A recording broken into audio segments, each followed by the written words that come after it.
आज की स्टोरी का नाम है द कॉक, एक मुर्गा, हु फाउंड, जिसे मिला, अ ज्वेल, एक गहना। तो ये है हमारी आज की स्टोरी। तो यहाँ पर कॉक का मतलब होता है मुर्गा, ज्वेल मतलब गहना या फिर रत्न, फाइंड का सेकंड फॉर्म होता है फाउंड, और यहाँ पर हु यूज हुआ है रिलेटिव प्रोनाउन कॉक के लिए। तो एक मुर्गा जिसे मिला एक रत्न या फिर गहना। तो ये है हमारी आज की स्टोरी।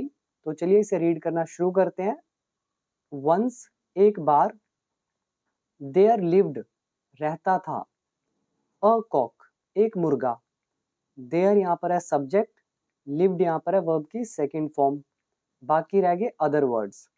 तो रहता था एक मुर्गा इन द हार्ट।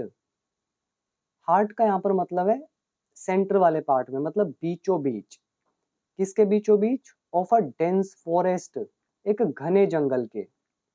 जंगल की पहली बार बात हुई, अ का यूज कर दिया। मुर्गे की पहली बार बात हुई, अ का यूज कर दिया।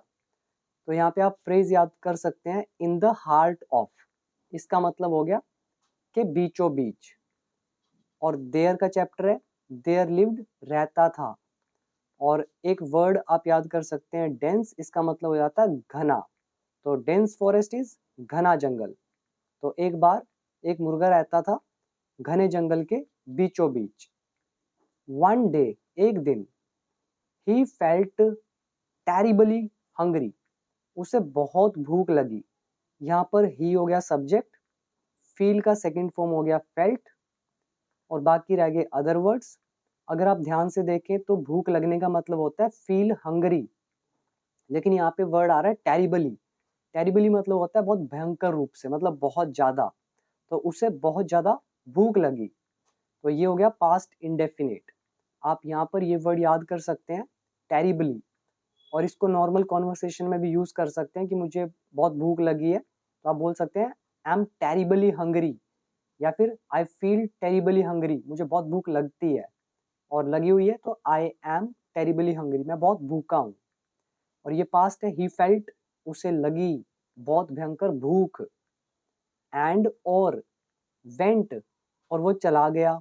गो का सेकंड फॉर्म वेंट, यहाँ पे एंड लग रखा है, तो इसका सब्जेक्ट कौन होगा? ही। तो ही वेंट, और वो चला गया, इन सर्च ऑफ, की तलाश में, फूड। यहाँ पर दूसरा फ्रेज आप याद कर सकते हैं, इन सर्च ऑफ, की तलाश में। ही स्टार्टेड, उसने शुरू किया। ही सब्जेक्ट, स्टार्टेड वर्ब की सेकंड फॉर्म, तो उसने शुरू किया। स्क्रैचिंग, खरोंचना। स्टार्ट के बाद जब भी हम वर्ब लिखते हैं तो मोस्टली आईएनजी फॉर्म का यूज करते हैं। टू के साथ फर्स्ट फॉर्म भी आ सकता है, लेकिन उसका मीनिंग अलग हो जाता है। तो ही स्टार्टेड स्क्रैचिंग, उसने खरोंचना शुरू किया, द ग्राउंड, जमीन को। इन होप ऑफ, की आशा में। किसकी आशा में? Finding grains. ग्रेन्स मतलब अनाज, और फाइंडिंग कि उसको अनाज मिल जाएगा, इस आशा में उसने खरोंचना शुरू किया जमीन को। और ग्रेन किस लिए? फॉर हिज मील, उसकी मील के लिए, यानी कि उसके खाने के लिए। तो यहाँ पर देखिए, एक तो स्टार्ट और स्टॉप के साथ हम आईएनजी लगाते हैं। दूसरा ये फ्रेज आप याद कर सकते हैं, इन होप ऑफ, की आशा में। ऑफ लगा हुआ है, तो इसके बाद वर्ब लिखेंगे तो डेफिनेटली आईएनजी तो आपको लगाना पड़ेगा। तो यहाँ पर इन तीन सेंटेंसेस में आपने तीन फ्रेजेस सीखे हैं। एक तो इन द हार्ट ऑफ, के बीचों बीच, इन सर्च ऑफ, की तलाश में, या फिर इन क्वेस्ट ऑफ, या इन हंट फॉर, और इन होप ऑफ, की आशा में। तो काफी सारे फ्रेज आपने अभी तक सीख लिए। तो इसके बाद क्या हुआ? मीन वाइल, इतने में, जब तक वो खोज रहा था, स्क्रैच कर रहा था ग्राउंड को, तो मीन वाइल, इतने में, या इतनी देर में, या फिर इस बीच। इसके लिए एक और वर्ड आता है, इन द मीन टाइम। तो इतनी देर में, ही डिस्कवर्ड, उसने खोजा या उसको मिला। डिस्कवर मतलब खोजना। ही सब्जेक्ट है, डिस्कवर वर्ब की सेकंड फॉर्म, तो उसने खोजा। अ ज्वेल, एक गहना या फिर रत्न। डीप, गहराई में। इन द मड, मड मतलब कीचड़, तो कीचड़ की गहराई में उसको क्या मिला? एक ज्वेल। इट वॉज प्रीशियस, वो कीमती था, एंड बिग, और बड़ा था। यहाँ पर इट जो है ये एक प्रोनाउन है जो ज्वेल के लिए यूज हुआ है, तो वो कीमती और बड़ा था। द कॉक वॉज सरप्राइज्ड, मुर्गा आश्चर्यचकित था। टू सी इट, उसे देखकर। और अगर आप चाहें तो यहाँ पे वॉज की जगह गॉट भी यूज कर सकते हैं। अगर आप इस सेंटेंस को पैसिव वॉइस मान ले तो ही वॉज सरप्राइज्ड, तो ये सरप्राइज्ड वर्ब की थर्ड फॉर्म हो जाएगी, जिसका मतलब हो जाएगा कि मुर्गा आश्चर्यचकित हो गया। और अगर आप इस सरप्राइज्ड को एक एडजेक्टिव मानते हैं तो इसका मतलब होगा मुर्गा आश्चर्यचकित था। और आप चाहें तो यहाँ गॉट लगा सकते हैं, द कॉक गॉट सरप्राइज्ड, वो आश्चर्यचकित हो गया उसे देखकर। To see it, he lifted it, उसने उसे उठा लिया, लिफ्ट मतलब उठाना। एंड और सैड टू हिमसेल्फ, और खुद से कहा। सैड यहाँ पर वर्ब की सेकंड फॉर्म है और सैड के साथ हम टू का यूज करते हैं, तो उसने खुद से कहा।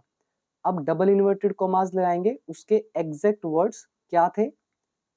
What a pretty jewel it is, मतलब कितना सुंदर गहना है। प्रीटी मतलब होता है सुंदर, और ये जो एक्सप्रेशन है what a pretty jewel it is, ये हमारे एक्सक्लेमेटरी सेंटेंसेस होते हैं। तो it must be very precious, ये तो बहुत प्रीशियस होगा, कीमती होगा। अब यहाँ पे मस्ट लगा हुआ है, मस्ट के साथ है बी, ये बी वर्ब की फर्स्ट फॉर्म है। तो होगा प्रेजेंट की बात हो रही है यहाँ पे कि ये तो बहुत कीमती होगा, तो जरूर के लिए हम वुड की जगह मस्ट लगा सकते हैं। अगर आप चाहिए की सेंस लगाते हैं कि ये तो बड़ा कीमती होना चाहिए, तो भी जरूर का सेंस होता है, तो शुड की जगह पे हम मस्ट लगा सकते हैं। तो it must be very precious, कि जरूर ये बहुत कीमती होना चाहिए, या फिर ये जरूर कीमती होगा। तो दोनों में मस्ट प्लस वर्ब की फर्स्ट फॉर्म। अब क्या है? The world will run after it, संसार इसके पीछे भागेगा। रन आफ्टर मतलब होता है किसी चीज के पीछे भागना, तो संसार इसके पीछे भागेगा। आफ्टर सम टाइम, कुछ देर बाद। ही थॉट, उसने सोचा। अब उसके एग्जैक्ट वर्ड उसने क्या सोचा, यहाँ पर नीचे तक उसके एग्जैक्ट वर्ड थे, आई एम हंग्री, मैं भूखा हूं। हंग्री यहाँ पर एडजेक्टिव है, तो मैं भूखा हूं। एंड आई नीड फूड, और मुझे खाने की जरूरत है। आई सब्जेक्ट हो गया, नीड वर्ब की first form, food other words, तो मुझे इसकी जरूरत है। और अब यहाँ पे देखिए, I am hungry and I need food.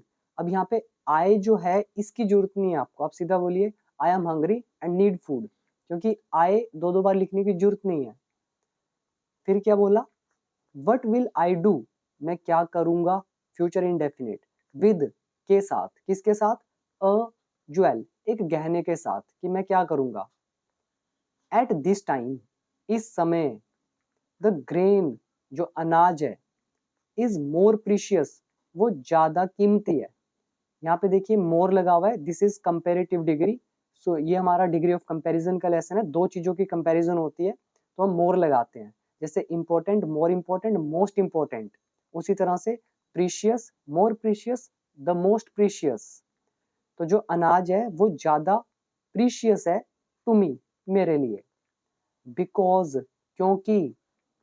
I can eat it, क्योंकि मैं इसे खा सकता हूं। और एल्स, इसका मतलब होता है नहीं तो। ये वर्ड आप स्पोकन इंग्लिश में भी बहुत बार देखेंगे, यूज कर सकते हैं। और एल्स मतलब नहीं तो। I will starve to death, नहीं तो मैं भूख से मर जाऊंगा। स्टार्व टू डेथ मतलब होता है भूख से मर जाना। और यहाँ पे आप याद कर सकते हैं वर्ड रन आफ्टर, पीछे भागना। प्रीटी मतलब सुंदर। सरप्राइज्ड मतलब आश्चर्यचकित। और इसके अलावा ग्रेन तो पता चल गया आपको, अनाज। और मोर प्रीशियस कंपेरेटिव डिग्री है, तो ज्यादा कीमती। फिर क्या हुआ? सो, इसीलिए द ज्वेल इज मीनिंगलेस, जो ज्वेल है वो अर्थहीन है, मतलब मीनिंगलेस है टू मी, मेरे लिए। ही लेफ्ट द ज्वेल, उसने गहने को छोड़ दिया। देयर, वहां पर। एंड स्टार्टेड, और शुरू कर दिया। डिगिंग, खोदना। डिग मतलब खोदना, स्टार्ट के साथ आईएनजी लगता है, तो खोदना शुरू कर दिया। एट, कहाँ पर? अनदर प्लेस, दूसरी जगह पर।